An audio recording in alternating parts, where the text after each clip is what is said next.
Markus is a graduate of our program. He's a postgraduate student. He was with us back in 2003, 2004. I graduated in 2005 and started career in 2001 too. So 15 years ago. Absolutely. And Markus has gone on to be a PhD professor, head of his own department indeed, and out and about. And I know he's a particularly busy man, a very accomplished gentleman. He's a delight to know. And he's got some experiences to tell us about his institution, and this is just a collegial opportunity just to hear a little bit about what you're up to, and got some questions, and we can share that around the institution. So you're very, very welcome. Thank you. So, thanks for coming. So I won't talk for long, maybe 15 to 20 minutes, and if you have any questions, feel free to ask me, raise your hand, so this must not be a lecture somehow. So can more resemble a discussion. So yeah, that's me, Markus. I'm from Regensburg. I will first introduce myself and show you where Regensburg is if you don't know anything about Germany. And yeah, then I will tell you a little bit about what we as an institution can offer to you from a student's perspective as well as a staff perspective. So that's me, obviously. Sorry. And so I became professor 5 years ago. Professor in Germany is kind of, in your terms, I would probably be an associate professor or a senior lecturer. So we don't differentiate hierarchically in the tertiary sector. So there are no senior lecturers, there are no principal lecturers, no assistant, no associate professors. Everybody's professor receives the same salary, which is great for me, since I only joined 5 years ago. A bit more frustrating for the more senior colleagues, but I don't care. So my research interests are in IT sourcing, lean IT, and shadow IT strategy. So I'm more from the IS side of the computer science field. I'm lecturing in IT management, I'm doing research methods in our postgraduate courses, I'm teaching general management undergraduate and project management business strategy also undergraduate. I'm also international coordinator in my faculty of computer science and mathematics, and that basically brings me here today. I had a professional life before I became a professor. I used to work as a project manager for Bain & Company. Bain & Company is a management consultancy and a US-based management consultancy. Probably you've never heard of them, it's something like McKinsey, Boston Consulting Group, and I did strategy work in the field of IT and corporate strategy in their Munich office. I was also a trainer for Bain & Company, so those consultancies basically train their staff themselves. So part of my time was allocated to global training activities for new recruits and employees with 2 years of experience. So I toured over the world to train our employees. I hold a PhD in Information System, Master of Computing from Unitec, obviously, and German Master in General Management. We call it Diplom, but it's not kind of a diploma, it's like a master's degree. 4 years of study, also from European Business School, EBS in Germany. Yeah, that's me. So, this is Germany. We have 16 federal states in Germany. This is the federal state of Bavaria. Munich is here, Berlin is there, here is Prague, and Regensburg is here. Yeah, I mean, Germany is a bit similar to New Zealand, so we have Berlin. Nobody in the country loves the people from Berlin, so it's a bit like Auckland, the rest of New Zealand. But the outside view on Germany is everybody wants to be in Berlin, so especially if you talk to people from the UK, everybody wants to go to Berlin. Berlin is cool, the rest of Germany is not interesting, but the rest of Germany hates the people from Berlin. You have a north-south divide, like the North and South Island, so this is here. So the two federal states in the south are the most prosperous, the best money, they're supposed to be entrepreneurial, and especially the Bavarians do not like the rest of Germany. And the rest of Germany does not like the Bavarians, but everybody wants to be like the Bavarians, so that's a bit strange. Yeah. And I'm actually from the area around Stuttgart. I live in Dresden, so I'm commuting on a weekly basis to Regensburg. That's approximately 350 kilometers. And since there's a nice highway, it only takes 2.5 to 3 hours, because you can do a 160, 180. So the federal state of Bavaria, we could have had 12 million people, 30 million people, GDP around 515 billion euros. That's 3 times, I think, the GDP approximately of New Zealand. If you took the North Island of New Zealand, that would fit in here. So just a comparison. We have several multinational companies headquartered in Munich, like BMW, Audi, Allianz, Siemens, so it's very prosperous and economically strong. We have 10 traditional universities in Bavaria and 17 universities of applied sciences. Our system is similar to yours, so we have the applied sciences sector, which are more like your institutes or former polytechnics, and then we have the university system. If you wanted to draw a comparison, OTH is a bit like Unitec. Yeah. So that's Regensburg, 150,000 people living there. There are 30,000 students, so 20% of the population are students. We have Regensburg University and we have OTH as a University of Applied Sciences in Regensburg. We have approximately 10,000, 11,000 students, and the university has 19,000 to 20,000 students. We have a lot of large companies headquartered in Regensburg. We have a very strong industrial manufacturing footprint. So BMW has one of its largest plants in Regensburg. We have a lot of automotive suppliers in Regensburg, like Continental. Infineon has a huge semiconductor fab. Krones, have you ever heard of Krones? So it's a 3 billion euro company headquartered in Regensburg, and they produce equipment to bottle water, basically. So plastic bottles, you extrude them under heat and then you fill in water or lemonade or whatever. And every second plastic bottle produced in the world is being produced on Krones equipment. So they're a world market leader in kind of this filling, extruding technology. It's really huge. And we have Maschinenfabrik Rheinhausen, you probably also not have heard of them. They have 800 million euros in revenue, headquartered in Regensburg. They produce switches for electrical power networks. So high and medium voltage, to transform the power, and they're a world market leader in their respective industry, and Osram is a leader in LED lighting technology. So very strong manufacturing footprint, and that also is reflected by what we are doing as a technical university of applied sciences. Apart from the economy, the city is approximately 2,000 years old, founded by the Romans in the year 79. It was the first Roman settlement because that was the border from the Roman Empire to the wide rest of Germany. It went through Regensburg. And this bridge was constructed almost 900 years ago, the so-called Stone Bridge.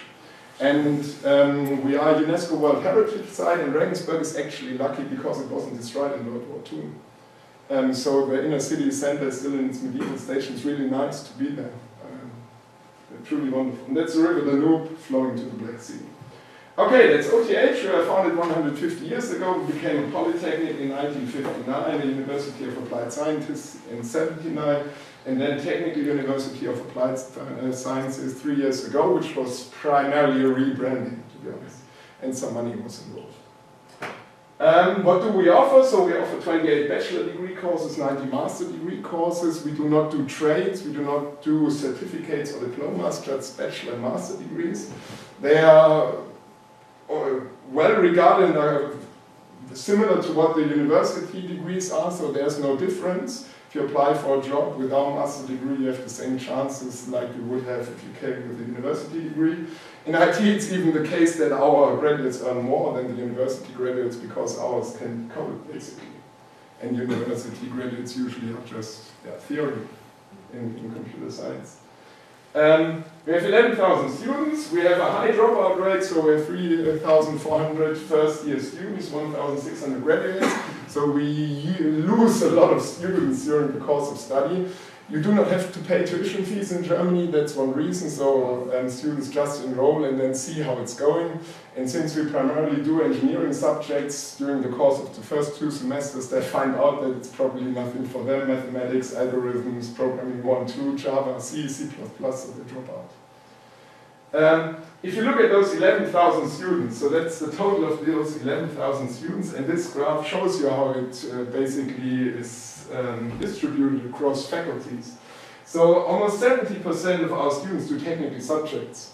So mechanical engineering is our largest faculty, then comes electrical engineering, then comes the faculty I'm in, computer science, mathematics, here's civil engineering, microsystems engineering, because we have the semiconductor industry in Regensburg and architecture. And then we have the business faculty and social work, we have nursing and so on. And this is overlapping free to what Regensburg University offers. Regensburg University does not have any engineering subjects. They only have, what do you call it, humanities and theology, philosophy, chemistry, physics, theoretical mathematics, but no engineering at all, and also no computer science. We have a bit of an overlap when it comes to business, because they also offer business, but that's it. We have 230 professors. As I said, there's no difference in staff, so everybody's a professor, earns the same amount of money. Our professors all hold PhDs, so to become a professor you need to have a PhD and at least 5 years of professional work experience outside the tertiary education sector. And then you can be hired. And those, what is labeled as associate lecturers, are basically contract staff that's being brought in. Yeah, so let's go to our Faculty of Computer Science and Mathematics. We offer 5 bachelor and 2 master programs. Let's focus on the right-hand side. We approximately have 1,700 students. Those are the number of our IT students, almost 1,400. And we have 300 students doing mathematics. We have 4 bachelor degree courses in computing, which is business IT, computer science a bit like software engineering, technical computer science, very close to hardware, embedded systems, programming, industrial equipment, and medical IT, also hardware related, where it's basically developing software, let's say, for radiation devices and stuff like this, so less software related, more hardware related. Our bachelor degree programs go over 3.5 years, 7 semesters. 6 of those 7 semesters are study, and 1 semester is a full-time internship. And this internship happens after the 2nd year, so in the 5th semester, and then they come back to OTH for their last year of study, and then they get their bachelor degree. And the master is 1.5 years, 3 semesters, and that's why this is so small, because the standing time is only half of bachelor students. Mathematics, you only have 1 bachelor, 1 master. Bachelor has 2 areas in mathematics. One is insurance, and the other one is kind of optimization. Yeah, basically. 40 professors, 18 PhD students, so we're allowed to supervise PhD students. I myself supervise 3 PhD students at the moment, but we are not allowed to award the title, so we always have to do PhD supervision in collaboration with another university in Germany, and in my case this is Dresden Technical University. Yeah, 15 labs. Labs are primarily, to be honest, teaching labs, but yeah, that's the lay of the land question so far. No. Just one, forgive me, it's just my ignorance, and it's just more in terms of education. So, who actually is involved in actually delivering the foundation knowledges for students for the entry and the admission into the undergraduate pathways? Certificates, diplomas, do they exist? No, not exist. So they have a high school diploma, or a high school diploma we call it. So that's 12 years of school, and with this they apply. Straight in. Yeah. And I mean, yeah, we face the issue that, I mean, you always have the impression that students are getting worse and worse over the years, so that has been around for decades probably, so the humanity is getting stupider from century to century. So we have some sort of preparatory courses, yes, but this is not kind of certified in any sort. So we just take them in, and I mean, that's the reason for our high dropout rates, to be honest. And we lose 50% of our students in the first year. So that's kind of the selection process that's going on. That's right, because I was going to, because the next question is, are you under any rigor around retention success? Because we're in an environment now where it's a return on investments. Obviously, there's a government element that goes into the funding. So we've got a heavy emphasis, and a lot of our recent restructuring has been around actually ensuring that the capability of our teachers is absolutely maximised, and we get the maximum retention success we possibly can. Yeah, it is important to the Ministry of Education, but in Germany we are not tightly managed like you are here.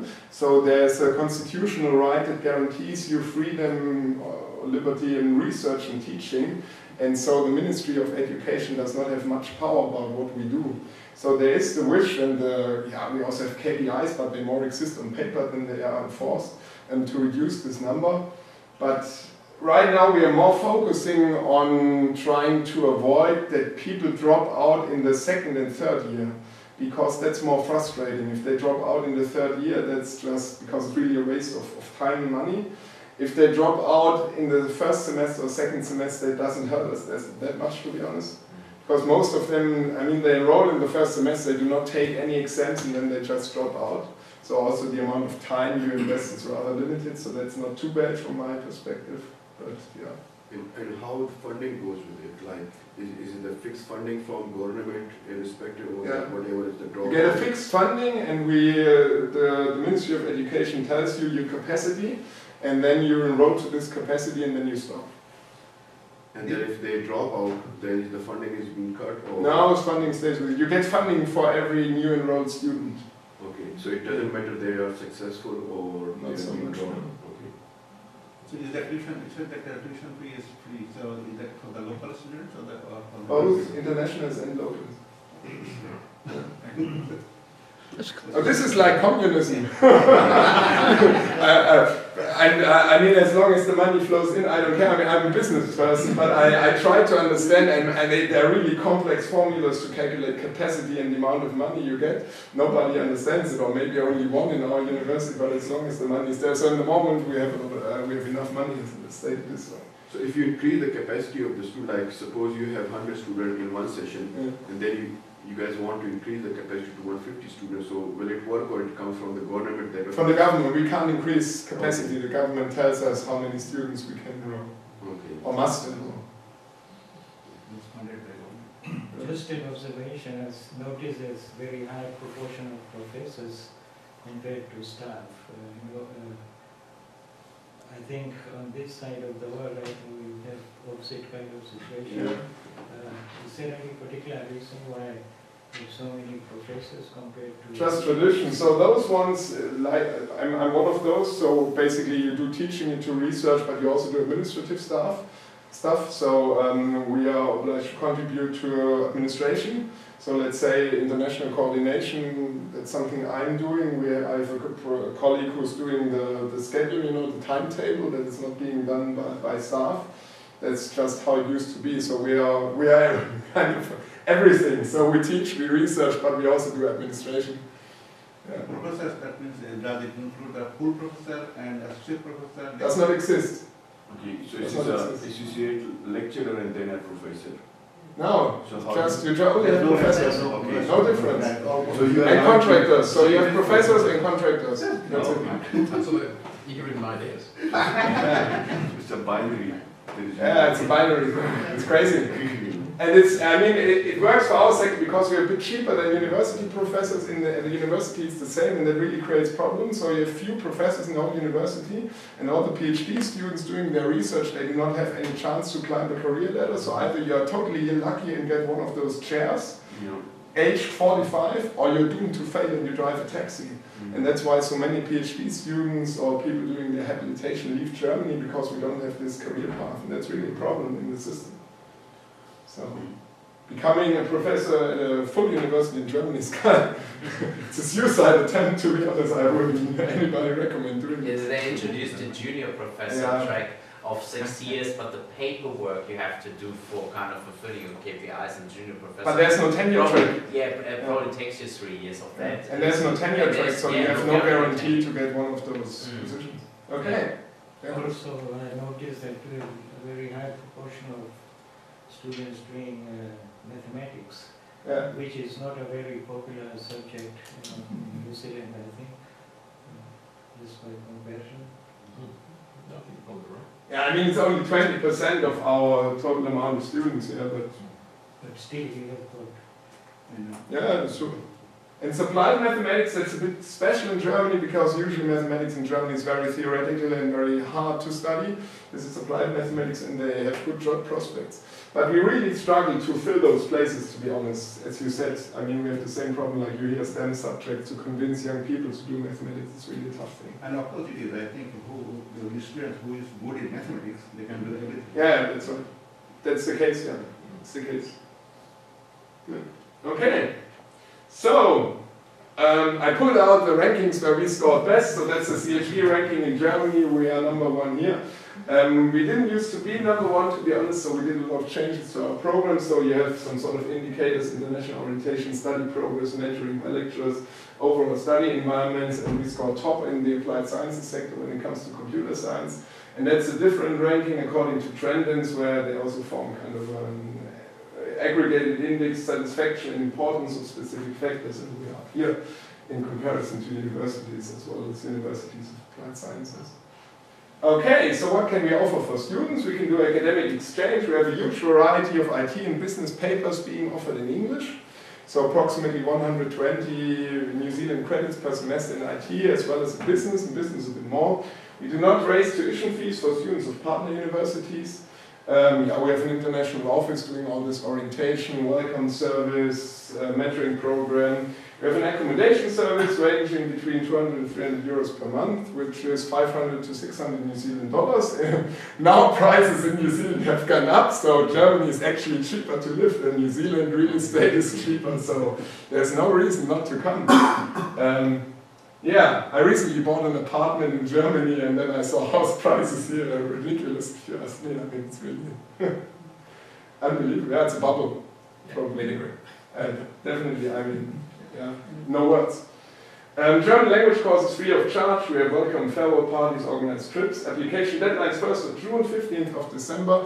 Our semester runs from mid-March to end of July in our summer, and in winter it runs from 1st of October until first week of February.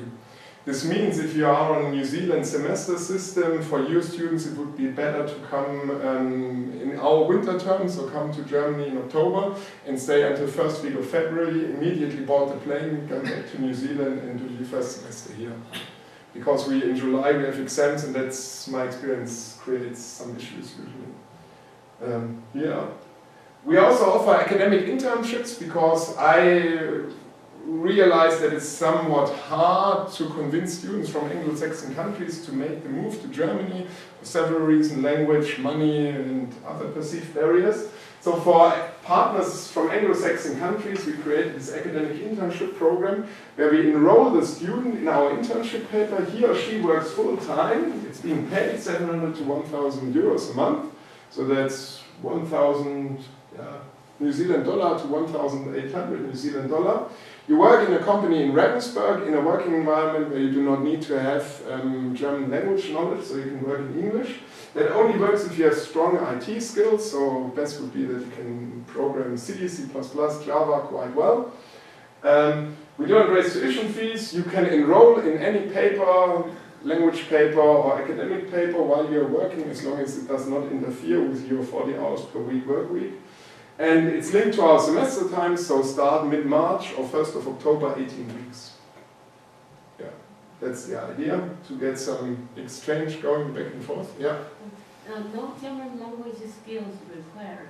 So it means you speak English when you're teaching at university? No.